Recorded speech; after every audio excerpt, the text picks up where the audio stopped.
국제정세 방송을 첫 번째로 할 거예요. 그러고 난 다음에 두 번째는 자유가 왜 중요한가 살펴볼 거고요. 우리가 지켜야 하는 자유는 어떤 자유인가. 자유 얘기를 굉장히 많이 하는데 정말 중요한데 우리가 놓치고 있는 그런 자유, 그거를 이번엔 짚어볼까 합니다. 그리고 법치의 의미가 법관 마음대로 인 줄 착각하는 재판관들이 꽤 있는 것 같아서, 그리고 검사들이 꽤 있는 것 같아서 그 부분도 한번 짚고 넘어갈 거고요. 그 다음에 화교는 어떤 대통령을 가장 증오할까? 당연히 박정희 대통령을 가장 증오하겠죠. 네, 그래서 그 얘기를 좀 해볼까 합니다. 그 다음에 요즘에 그 조기 대선 얘기 좀 많이 나오고 있죠, 그쵸? 그 얘기도 좀 해볼 거고요. 어떻게 논리가 틀려먹었는지를 논리적으로 살펴보겠습니다. 일단 제가 오늘 이 얘기를 좀 해보고 싶어요. 제가 방송을 시작한 이유가 더 많은 사람들에게 제가 그동안 공부한 내용들을 알려드려서, 물론 많이 부족합니다. 부족하지만 그래도 이런 얘기를 유튜브에서 하는 사람이 없어서, 그래서 저라도 한번 시작해보면 저보다 더 많이 하시는 분들이, 더 깊이 하시는 분들이 방송을 할 수 있지 않을까 싶어서 그래서 시작했고요. 그래서 제가 이렇게라도 말씀을 드리면 우리나라 사람들 굉장히 똑똑하거든요. 지금 그 상태보다 훨씬 더 똑똑해질 수 있지 않을까, 그런데 제가 도움이 되지 않을까 싶어서 방송을 시작했습니다. 우리나라 민족은 정말 성품이 뛰어난 민족이에요. 그런 사람들이 많습니다. 정말 개떡 같고 거지 같은 그런 100만 명 정도 되는 좌빨, 쟤네들 빼고는 대부분의 사람들은 굉장히 성품이 좋아요. 그래서 성품이 뛰어난 민족이니까 이 상태에서 지식의 지평이 넓어진다면 정말 금상첨화가 아닐까 싶어서 제가 부족하나마 방송을 시작한 거예요. 그 다음에 또 하나는 또 뭐냐 하면 그 중공 북한 간첩들의 이간질 전략이 있거든요. 그게 공산당의 고립 전략입니다. 자국민을 통치하기 위해서 외국과 외부 세계와 이간질하고 또 내부 세계와 이간질하는 그런 이간질 전략 때문에 전 세계에서 가장 뛰어난 머리를 가진 한국인들이 자꾸 우물안 개구리가 되는 그런 현상들을 많이 봤어요. 그래서 되게 안타까웠거든요. 그게 어떤 거냐면 내가 모르는 얘기를 누군가 하면 무슨 얘기지 하고 들어봐야 되는데 그 시도조차 하지 않아요. 특히 엘리트층에서 자기가 모르는 얘기하면 자기가 꼴린다고 생각하는 착각이죠. 그런 비논리적이고 비과학적인 태도를 가진 그런 엘리트들을 바라보면서 이런 건 고쳐야 되지 않을까. 제가 그 사람 보고 바로 고쳐라 라고 말하는 건 좀 어렵지만 그래도 이렇게 좀 방송을 통해서 쓰리 쿠션이잖아요. 돌려듣는 거잖아요. 그래서 그렇게 하면 좀 좋아지지 않을까 싶어서 제가 방송을 결심한 거예요.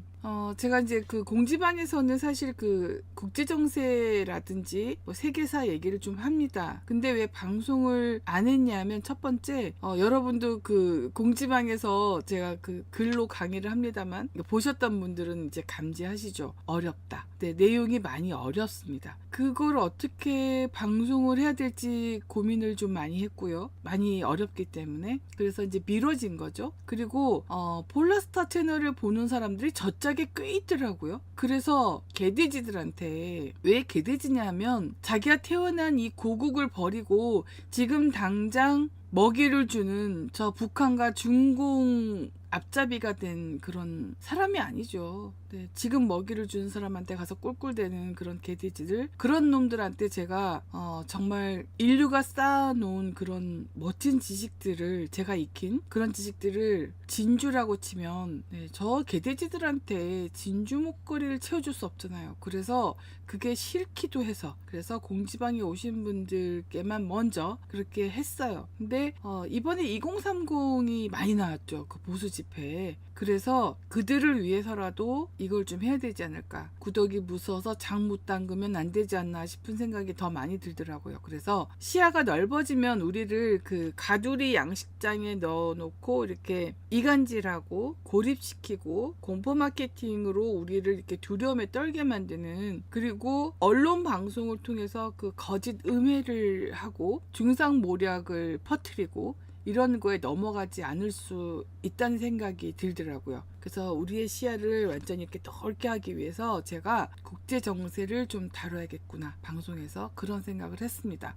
보수 지폐에 나오는 2030 세대는 미래를 이끌어갈 세대죠. 그렇죠? 그리고 제가 우리공화당 분들을 통해서 젊은 세대 2030 세대가 폴라스타 채널을 보고 온다는 소리를 진즉부터 들었어요. 그래서 보수파 집회에 나와서 용기 있게 목소리를 내주는 2030 세대들의 그 인식의 지평을 더 넓게 해줘야 되지 않을까? 라는 생각이 들어서 제가 이 국제정세 첫 방송을 오늘 하기로 결심을 했습니다. 지금 한국이 전 세계로 막 뻗어나가 있거든요. 아시죠? 한류해서 뭐 한국어를 배우는 사람들의 숫자가 점점점 늘어나고 있죠. 그럼 2030은 그 안에서 굉장히 중요한 역할을 하게 될 거란 얘기죠. 네, 그러니까 미래 이제부터 이 세상에 굉장히 중요한 역할을 할 이 세상의 주역이 될 2030을 위해서 이 국제 정세 방송을 시작했습니다. 가장 필요한 세대가 2030 세대라고 봐요. 눈을 이 한반도에만 두지 말고 눈을 크게 가져야지 이 중국 놈들, 북한 놈들 그리고 그 간첩들이 행하는 행위가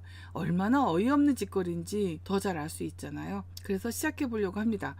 많이 어려운 거예요. 그래서 제가 자주 더듬거릴 수 있어요. 그래도 그 더듬거리는 거는 손가락이라고 생각을 하시고 제가 말하고자 하는 그 내용, 그 달에 집중을 달이 하니까 기분 나빠지네. 네, 해라고 하죠.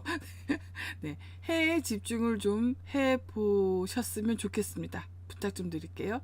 그리고 제가 좀 많이 더듬거리고 부족하나마 일단 국제정세에 대한 개요를 말씀드리고 이렇게라도 시작을 하면 또 많은 분들이 저보다 더 많은 지식을 가지신 분들이 저한테 많은 조언을 주실 거라고 생각이 들더라고요. 그래서 용기를 내서 시작해 보겠습니다. 많이 더듬거릴 거예요.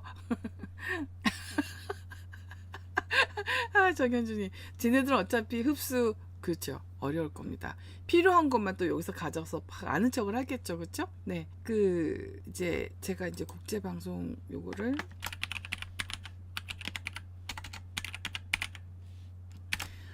우리가요, 이 국제 관계를 다루려면 원칙적으로는 우리가 꼭 얘기해야 될 것들이 있어요.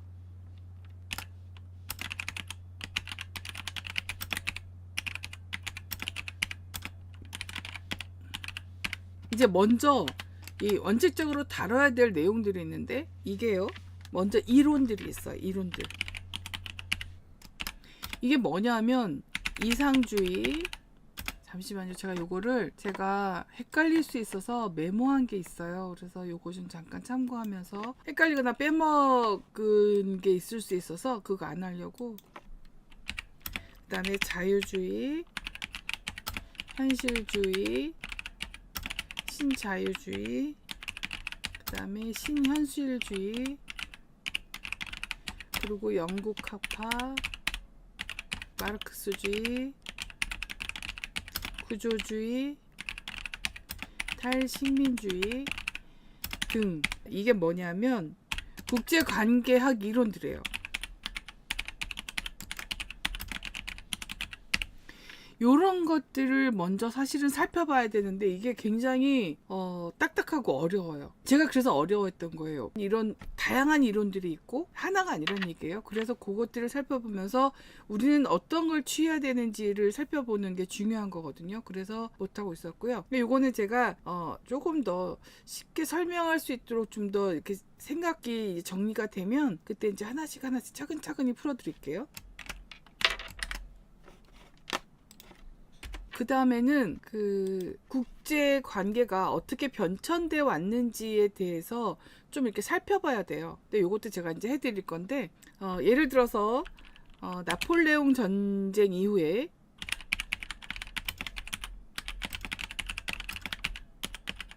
그러니까 이거는 빈 체제라고 불리기도 하고, 비엔나 체제라고 불리기도 해요. 비엔나 체제. 보세요. 벌써 딱딱하잖아요. 그쵸? 어렵잖아요. 지겹잖아요. 지루하잖아요. 이게 그래요. 이게. 그래도 조금 지루하더라도 저런 게 있구나. 요거는 중요하잖아요. 그쵸? 그래서 한 번쯤은 꼭 이렇게 뭐라 그러죠? 이렇게 단어가 익숙하지 않은 뭐든지 어렵거든요. 그래서 단어에 익숙해진다 생각하시면 될 것 같아요. 그래서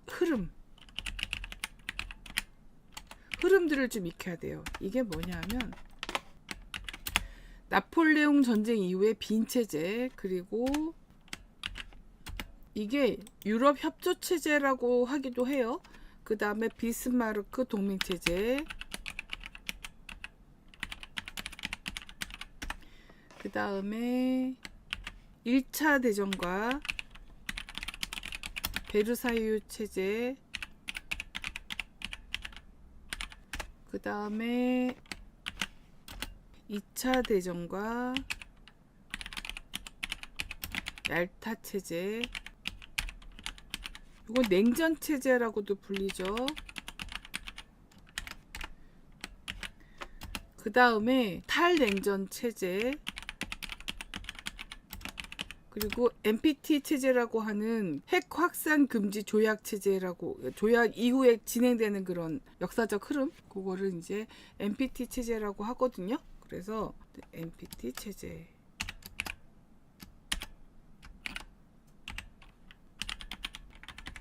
(1970년) 이렇게 되는구나.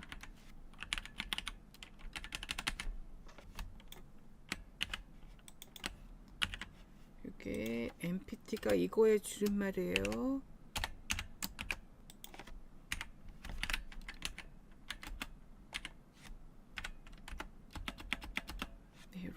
이렇게 그 큰 흐름으로 이렇게 5가지를 좀 살펴봐야 되는데, 이 안에도 여러 가지 사건들이 많거든요. 그러니까 여러 국가들이 얽혀서 이루어진 그런 게 있어요. 그래서 이게 1970년이면 이제 그 왜 미국이 중공하고 화해하고 막 이런 걸 하잖아요. 그 이유가 국제 정세 그 안에 있는 거예요. 그래서 어쨌든 그거를 알고 이해를 하면서 우리나라 이 내부를 들여다봐야 되거든요. 그걸 하지 않으면 약간 좀 이상해질 수 있어요. 예를 들어서 미국을 미워한다든지 그런 일들이 생길 수 있어서 요즘 좀 주의를 해야 됩니다. 그래서 이런 것들을 제가 한번 다뤄볼 거고요. 국제 정세를 공부해야 되는 이유가 왜 그러냐면,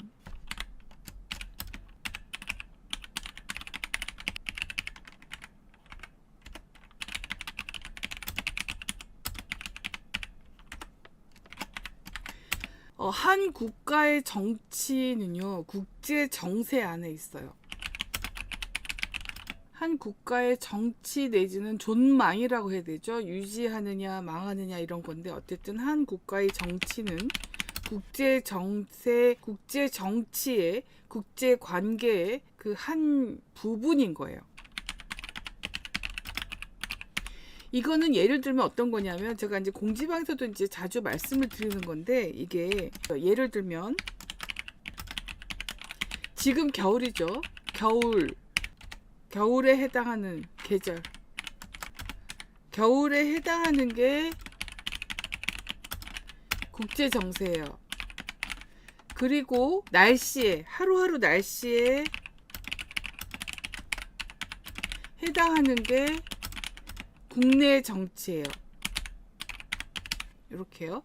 이게 뭐냐 하면, 겨울에는 굉장히 춥죠. 그러니까 겨울에 굉장히 따뜻한 날들이 있어요. 그쵸? 가끔가다 봄이 왔나 싶을 정도로 엄청 따뜻한 날이 있지만, 그렇다고 해서 반팔을 입고 다니지도 않고, 그렇다고 해서 찬물에 들어가서 수영할 수 있을 정도로 덥진 않죠. 만약에 그런 날이 있다고 하더라도 그런 이상기온이고, 그게 예를 들어서 겨울이 3개월에서 4개월이라면 3개월, 4개월 내내 있지 않죠. 그러니까 큰 흐름 안에 하루, 큰 흐름 안에 며칠, 큰 흐름 안에 일주일, 이렇게 되는 거예요. 그래서 국제 정치를 이해하지 못하면 지금 현재 일어나는 일이 왜 일어나는지에 대해서 인식을 할 수가 없어요. 우리나라 지금 있는 일만 해도 사실은 대중 무역 전쟁이죠. 미국의. 그 일환에서 우리는 미국의 우방인데, 그러니까 중공하고 북한이 우리나라에 간첩들을 심어서, 특히 저 정치, 연예, 문화 이쪽으로 돈, 언론, 방송도 마찬가지고 돈으로 다 간첩을 만들어놨단 말이에요. 왜요? 우리는 미국과 동맹이 끊어질 수는 없어요. 우리 그러니까 형식을 유지하게 하면서 자기네한테 유리하도록 자꾸 끌어가는 거죠, 중공이. 자, 근데 이런 짓을 우리나라만 했을까요? 중공이 전 세계를 먹고 싶어 하는데, 네, 당연히 다른 나라도 했죠. 호주, 캐나다, 멕시코. 그러니까 지금 트럼프가 집권을 했죠. 이제 1월 20일 날 취임을 해서 발표한 여러 가지 내용들이 다 뭐가 포함되어 있는 거냐면 대중 무역 전쟁이 포함되어 있는 거예요. 그래서 이렇게 국제 정세를 이해하는 건 굉장히 중요하다. 그래서 제가 이렇게 어렵고 그래서 더듬거리겠지만 그래도 이렇게 시작을 해보는 겁니다. 그 다음에 두 번째는요. 한 국가의 정치는 국제정치의 부분, 이게 같이 사실은 이어지는 거죠. 여기서 부분이기 때문에 시야가 넓어지는 겁니다. 한국에 매몰되지 않고 시야가 넓어지니까 이게 어떻게 되냐면 우리나라 젊은이들이, 우리도 마찬가지지만요, 뭐 4050 마찬가지고 6070도 마찬가지지만 다 같이 가야 되는 거죠. 그렇죠? 네. 세계의 중심 국가가 되고 있는데 중심 국가의 국민으로서 네, 가져야 될 어떤 기본 소양이죠. 이렇습니다. 그래서 국제정세를 공부해야 되는 겁니다. 이건 이제 국제정세는 일명 현대사와도 맞닿아 있는 거예요. 이게 국제정세.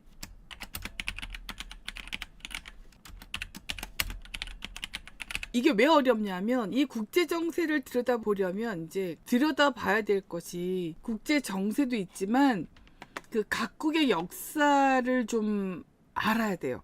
각국의 역사를 좀 특히 선진국 위주로 역사를 좀 들여다봐야지 아 이게 이렇구나 저렇구나 이렇게 이해가 더 쉽거든요. 그래서 제가 공지방에서 각국 역사 강의를 시작한 거거든요. 그러니까 각국 역사까지 다 잠깐 들여다보면서 세계적인 흐름을 다 봐야 되니까 방송에 한 번에 안 되고 방송에도 지금 시간 제약이 있잖아요. 그렇죠? 제가 3시간 이상은 방송을 못 하거든요. 그러니까 시간의 제약도 있고 그래서 고민한 거예요. 네. 그래서 어쨌든 뭐 고민만 하면 뭐예요? 이도저도 안 되잖아요. 그렇죠? 그래서 시작한 거예요. 자, 이렇습니다. 우리가 이제 그 국제 정세를 보기 위해서는 이런 내용들을 쭉 이렇게 한번 살펴봐야 되는데 이렇게 하면 너무 고리타분해지고 좀 재미가 없어지고 어려워지고 힘들 것 같아요. 그래서 제가 이런 그 원칙적으로 살펴봐야 되는 국제 정세, 국제 정치, 국제 관계 같은 얘기입니다. 네, 똑같진 않지만 살짝 다르지만 같은 내용을 얘기하는 거니까 이렇게 살펴보는 것보다는 먼저 우리가 지리에 많이 익숙해져야 돼요. 우리는 너무 한반도, 중국, 북한, 일본 여기에만 매몰돼 있거든요. 우리의 시야가 그렇게 만들어 놓은 거예요. 근데 이제 이 시야를 좀 넓혀야 되니까 그래서 먼저 이 첫 번째 방송은 제가 지중해를 좀 살펴볼게요. 그 이유가 왜 그러냐 하면 우리는 지금 서세 동점의 시기를 살고 있거든요. 서양 세력이 동양 세력을 이렇게 거의 다 그게 왜 그러냐 하면 우리가 입고 있는 옷 전부 이거 서양 옷이잖아요. 그렇죠? 한복 입고 살진 않잖아요. 이 옷이 의미하는 게, 이 의복이 의미하는 게 굉장히 중요한 건데요. 거주 공간도 마찬가지고요. 의식주 중에서 유일하게 그 다른 외부 세력이 들어와서 뭔가 이렇게 침탈이라 해야 되죠. 네, 완전히 싹 바꿔버릴 수 있는 그런 게 옷이에요. 제일 먼저 옷. 대세를 따라가는 경향이 있어요. 그 다음에 집입니다. 또 음식은 맨 마지막인데 음식은 잘 바뀌지 않는 것 중에 하나예요. 물론 바뀝니다. 바뀌어도 주된 요리, 우리가 주식으로 먹는 이런 것들이 바뀌지 않는다는 거예요. 이 옷만 보더라도 우리는 이미 서세 동점의 시기에 살고 있다는 거 아시겠죠? 네. 어쨌든 이 역학관계라는 거는 늘 고정돼 있잖아요. 늘 변화합니다. 그래서 그게 어떻게 변했는지를 살펴보면 앞으로도 어떻게 변할 것이다를 추론해낼 수 있거든요. 그래서 공부를 해야 합니다. 그래서 오늘 공부할 내용은 뭐라고요? 지중해 지역에서 굉장히 많은 그 서양 문명이 흥망성쇠를 했죠. 그래서 그 부분을 보는 게 가장 중요할 것 같아서 지중해를 먼저 좀 살펴보겠습니다. 그럼 제가 인터넷을 좀 열어볼게요. 아, 정윤지님 재밌어요? 와, 감사합니다. 그래요. 이렇게 재밌어 하시는 분들이 이거를 이제 받아들이셔서 더 쉽게 설명할 수 있으시잖아요. 저는 그걸 바라거든요. 네, 그러면 인터넷을 열어서 이렇게 지중해 우리 그 공지방에선 제가 가끔은 이제 우리 세계 지도 좀 한번 볼까요? 해서 이렇게 제가 가끔씩 이제 보내드리긴 하는데 여기 글자를 좀 크게 보여드려야 될 것 같아서 여기 보면 지중해요. 지중해를 두고요. 엄청나게 많은 나라가 있어요. 지중해가 이렇습니다. 조금 더 축소를 해보면은요. 이렇게 큰 그림으로 보면 지중해를 두고서 유럽이 있고요. 여기를 서유럽이라고 부르고 여기를 중부유럽이라고 부르고 여기를 동유럽이라고 부르죠. 그렇죠? 이탈리아 있고 그리스 있고 여기가 이제 오스만 제국 땅이었죠. 그리고 여기는 아프리카예요. 우리가 그 뭐라 하죠? 그 올림픽 그 기에 있는 그 5개의 그 링 있잖아요. 그런 것처럼 이렇게 유럽이 있고요. 그 다음에 여기 중동 국가가 있고 아프리카가 있어요. 그러니까 지중해를 가운데 두고 굉장히 많은 나라가 있고 뭐라 그러죠? 그러니까 많은 일들이 일어날 수밖에 없죠. 이렇게 굉장히 많은 나라들이 이렇게 모여 있으니까. 이건 좀 이따 보시고요. 그러니까 지중해를 먼저 오늘 살필 거잖아요. 국제정세 1화는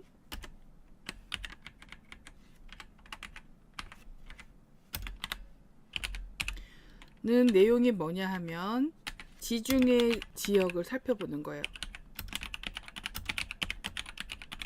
이렇습니다. 자, 이 지중해가요. 지중해 특징 이렇게 보면 전체 지구에 있는 전체 바다의 0.7%래요. 0.7%라고 합니다. 이게요. 이게 차지하는 비율이요. 그러니까 굉장히 작죠. 그렇죠? 굉장히 작은데도 왜 이렇게 중요하냐면 여기에 굉장히 중요한 문명의 발상지들이 있어요.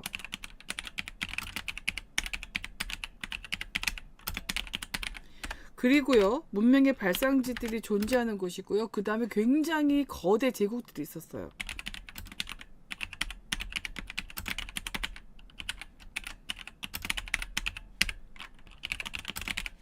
존재했던 곳이군요. 그러니까 그 포르투갈하고 스페인이 대서양을 건너서 아메리카 대륙을 찾아서 갔잖아요. 그리고 이제 그 남아메리카를 거의 점령을 했잖아요. 그렇죠? 엄청나게 많이 죽여가면서 그 같은 유럽인들끼리 죽여가면서 어쨌든 그런 그 대서양 문명이 나오기 전까지는 지중해가 그러니까 대서양 문명이 여기 보면은 그러니까 문명의 중심지가 대서양이 되기 전까지 지금도 굉장히 중요한 곳이에요. 지금 여기 보면은요. 잠시 왜 이게 중요한 곳이냐면 여기 제가 이제 우리 그 공지방에서 몇 번 말씀을 드렸습니다. 여기요. 여기 보시면 우크라이나가 이렇게 있죠. 지금 소련이 여기서부터 이렇게 해서 이만큼을 지금 먹었어요. 그렇죠? 이만큼이 지금 러시아 땅입니다. 러시아. 소련이 아니라 참. 네. 그러니까 이 흑해에서 요 사이 이스탄불 요렇게 지나서 요렇게 와가지고 네, 이거 굉장히 중요해요. 지중해로 빠져나올 수 있는 게 러시아가요. 그래서 이 흑해 지금도 중요한 것이죠. 흑해를 장악하고 이제 여기로 나와서 지중해까지 러시아가 진출할 수 있는 거죠. 그래서 러우 전쟁이 벌어지는 거는 여러 가지 이해 관계가 있지만 그 중에 러시아가 흑해를 통해서 지중해로 진출하고 싶어 하는 것, 그거가 있다는 거. 그러니까 이런 거를 알아야지 러우 전쟁의 큰 맥락을 이해할 수 있거든요. 뭐 우크라이나가 나치다 뭐다 뭐 이런 거는 사실은 의외로 부차적인 문제일 수가 있어요. 그래서 국제 정세를 아는 게 중요한 거죠. 그리고 우리 공지방에 계신 분들은 저랑 이제 한 몇 년을 같이 이제 계셔서 제가 얘기했던 그런 그 국제 정세 흐름 가지고 제가 얘기하잖아요. 근데 굉장히 맞잖아요. 그렇죠? 정확하게 일치하는 부분이 많잖아요. 그래서 제가 그거를 이제 이렇게 알려드리려고 하는 거예요. 그러니까 지금도 중요합니다. 지금도 중요하지만 네, 일단 어쨌든 지금 문명의 중심지가 대성이 되기 전까지는 가장 중요한 곳이었던 거죠. 시대축포 밀당님, 네 맞습니다. 엄청난 교류 때문에 그렇게 다양한 종교가 나온 거예요. 그거 말씀드릴 거예요. 물론 지금도 중요합니다.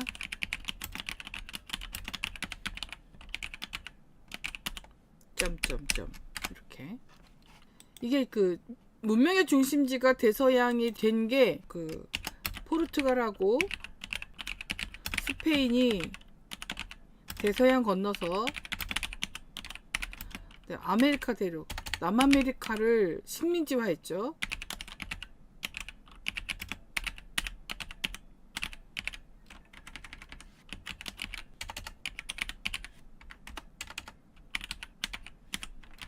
예, 만들기 전까지 그리고 여러분 우리가요 뭐 확장했다 막 이런 표현을 쓰잖아요. 그거 사실은 침략해서 식민지로 만들었다라는 의미인데 요거를 전부 그렇게 사용하지 않죠. 그게 왜 그럴까요? 누구 위주의 역사관인 거예요 이게? 서양 위주죠. 그렇죠? 우리가 배우는 세계사가 내세우는 명분은 중립적인 언어를 사용한다. 그래서 6.25 전쟁, 한국 전쟁 이렇게 얘기했지만 정확히 말하면 북한 남한 침략 전쟁 이렇게 써야 되는 게 맞아요. 그리고 1차 대전, 2차 대전이 아니라 독일이 유럽 침공, 1차 침공, 2차 침공 이렇게 가야지 되는 거죠. 그렇죠? 사실은 대동아 전쟁이 아니고 일제의 동양 먹기 전쟁 뭐 이런 식으로 성격을 분명히 해야 되거든요. 근데 이걸 다 빼요. 왜냐하면 그들의 역사의 그 권력을 돈을 그들이 쥐고 있잖아요. 그러니까 역사서를 집필을 하는 사람들한테 협박을 넣는다든지 돈을 준다든지 회유를 해서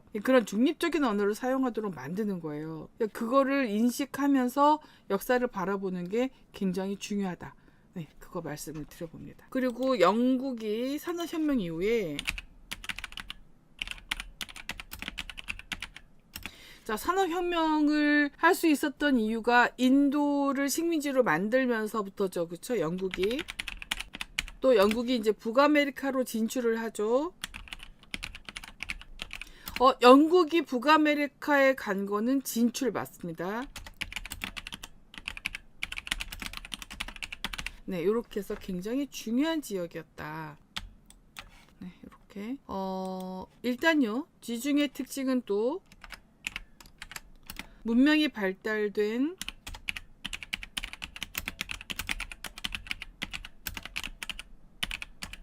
일곱 개. 이게요, 인구가 20만 명이 넘는 사람들이 살고 있는 거예요.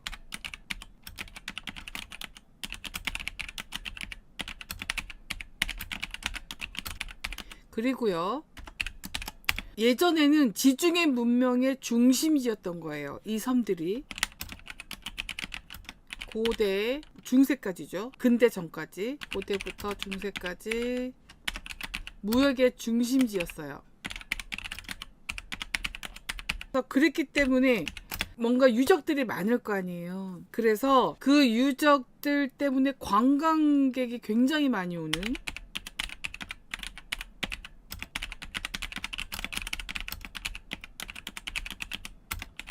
네, 이렇습니다.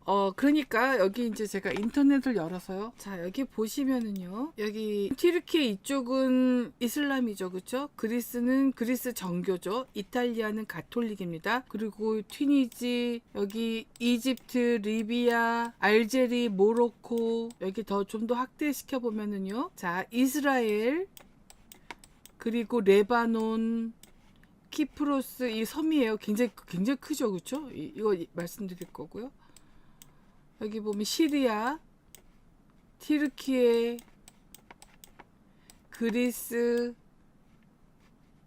불가리아, 북마케도니아, 알바니아, 이탈리아, 시칠리아, 그리고 여기 나폴레옹이 태어난데, 그리고 모나코 작은 왕국이고, 그 다음에 여기 프랑스, 스페인, 그리고 여기 포르투갈 포함해야 되는 거죠. 네, 이렇습니다. 엄청나게 많은 나라들이 있죠. 그렇죠? 이렇게. 그래서 제가 이제 세계사를 이해하기 위해서 유럽 역사를 먼저 이해해야 되고, 그 세계사 유럽 역사를 이해하기 위해서 우리가 먼저 알아야 될 것들이 있다고 말씀드렸어요. 유럽 역사를 알기 위해서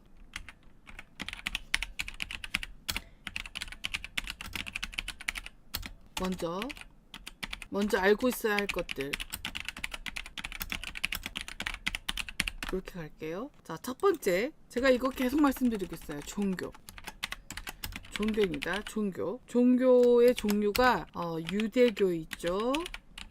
사실은 이게 아브라함교라고 이제 따로 구분이 돼 있는데, 종교학에서는 유대교, 그 다음에 가톨릭, 그리고 루터교, 칼뱅교, 그 전에 성공회도 있군요. 그 전에 성공회, 이 분화된 거 먼저 제가 루터교, 칼뱅교, 그 전에 그리스 정교군요. 네, 동방정교, 정교. 이게 그리스 정교, 러시아 정교 다 따로 있죠. 러시아 정교. 그리고 이슬람. 엄청나죠? 이게 전부 다 아브라함교예요. 아브라함교에 들어가는데 아브라함이 시조인. 굉장히 많은 내용들이 다 달라요. 다른 종교라고 해도 무방할 정도로 달라요. 그래서 싸우는 거고. 자, 그리고요. 네, 왕족과 귀족이 네, 혈연으로. 혈연, 그러니까 정확히 말하면 혼맥이죠.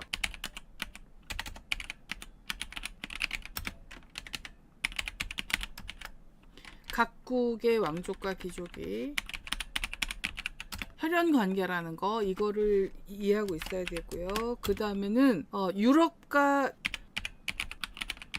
지중해 지역 국가들의 위치, 지중해 지역 국가들의 위치, 이거 알아야 되고요. 그 다음에 네 번째는 지중해를 중심으로 발흥한 제국의 위치.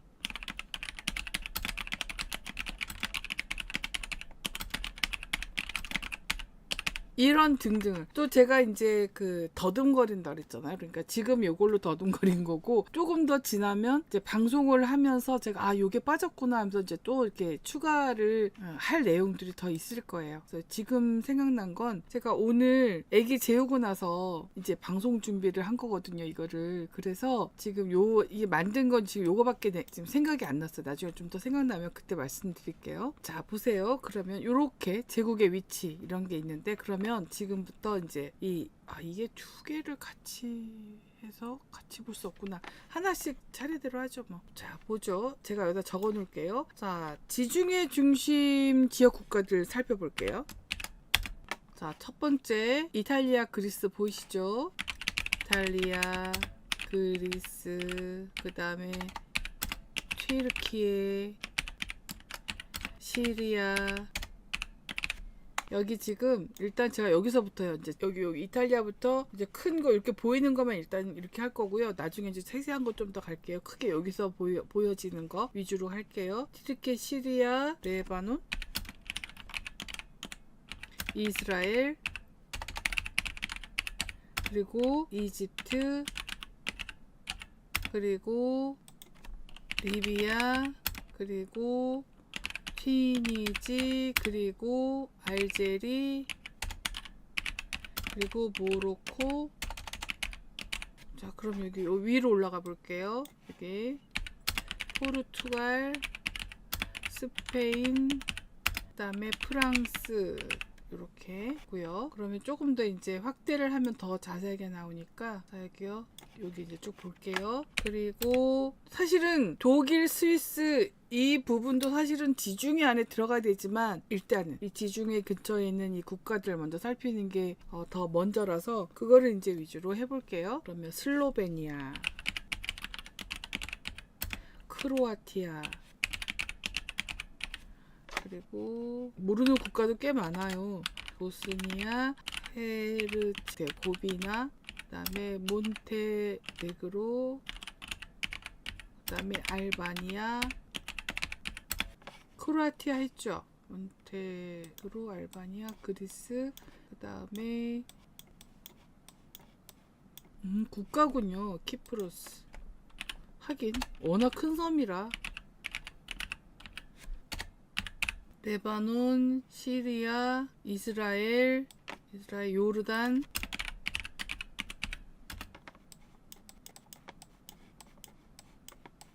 튀니지 했고, 네, 알제리 했고, 모로코 했고, 네, 이렇게. 이탈리아 다 했죠. 일단은 그러면 몇 개냐면요, 제가 이제 적어봤거든요. 제가 이걸 하면서. 자, 보세요. 하나, 둘, 셋, 넷, 다섯, 여섯, 일곱, 여덟, 아홉, 열, 열하나, 열둘, 열세, 열네, 열다섯, 열여섯, 열일곱, 열여덟, 열아홉, 스물, 스물하나. 잠깐만, 몰타도 있잖아요. 그쵸? 몰타.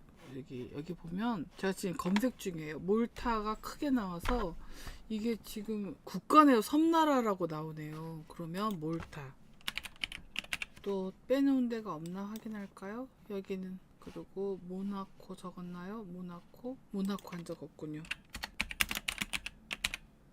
네, 뭐 대충 이렇게. 그러면 뭐 더 자세하게 들여다볼 수도 있겠지만 그거보다 지금 우리는 큰 그 개요, 큰 흐름을 놓치지 않는 게 더 중요하니까 하나, 둘, 셋, 넷, 다섯, 여섯, 일곱, 여덟, 아홉, 열, 열하나, 열둘, 열세, 열네, 열다섯, 열여섯, 열일곱, 열여덟, 열아홉, 스물, 스물하나, 스물둘, 스물셋. 와, 이 0.7%밖에 안 되는 지중해 둘레에 있는 국가가 네, 무려 약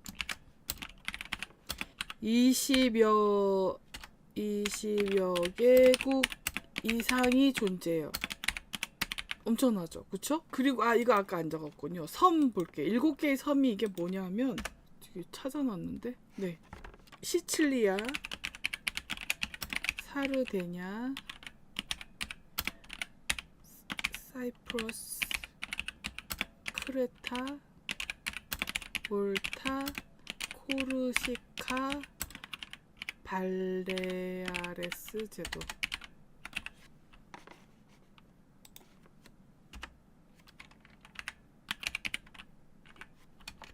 이 제도는 섬들이 모여 있는 곳을 얘기하는 거죠. 7개의 섬인데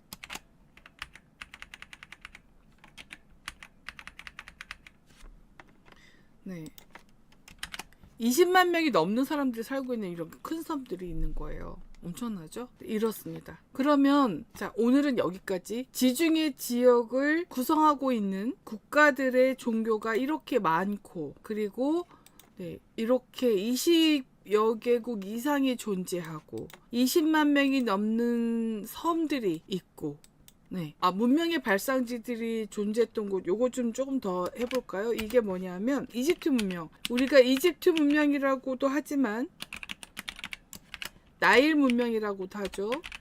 나일강 유역에서 한 거라서 나일 문명, 그리고 메소포타미아, 이것도 수메르 문명이 포함되어 있는 거고요. 또 그리고 문명의 발상지들이 존재했던 곳, 이게 또 아테네 제국, 그리고 페르시아 제국. 이건 여기 문명 여기군요. 여기 이런다니까요. 놓친다니까요. 이렇게. 그리고 기독교 문명이죠. 이게 기독교 문명이라 하면 되게 싫어하시는 분들도 계실 텐데, 네, 아브라함교. 네, 이렇게. 그 다음에 페르시아 제국, 그리고 비잔틴 제국, 그리고 오스만 제국. 뭐 하나 빠졌는데? 아테네 제국. 잠시만요. 제가 여기를 보면은요. 로마 제국이 빠져. 이탈리아 보니까 로마가 생각나는군요. 여기 그리스, 여기 아테네 제국, 그 다음에 페르시아는 여기 이 땅을, 그리스가 여기 해안가를 거의 다 지배하고 있었고요. 그 다음에 그 안에 여기에 페르시아 제국이 있었어요. 그리고 여기 로마 제국을 빼먹었군요. 로마 제국. 이렇게요. 자, 정리할게요. 지중해 지역이 굉장히 중요한 역할을 했었다. 근데 그 지중해 특징은 뭐다? 굉장히 적은, 바다 전체를 놓고 봤을 때 적은 지역이다. 그런데 여기서 굉장히 많은 문명이 발생을 했고, 그 다음에 거대 제국들이 존재했고, 그러니까 문명의 중심지가 된 겁니다. 그리고 종교는 이렇게 많고요. 그리고 지금 현재에도 약 20여 개국 이상이 존재한다. 이제 조금 좀 보이세요? 지중해 특징이 뭐라고요? 굉장히 적은 바다에서 굉장히 많은 국가들이 흥망성쇠를 겪었고, 그리고 굉장히 중요한 문명의 발상지, 예를 들어서 세계 몇 대 문명 이렇게 하면 그 중에 2개 이상이 들어간 그런 지역이다. 그리고 또 뭐가 있어요? 종교가 굉장히 많다, 다양하다, 그런 얘기예요. 오늘의 국제정세 1화 첫 번째 시간은 요게 이제 핵심입니다.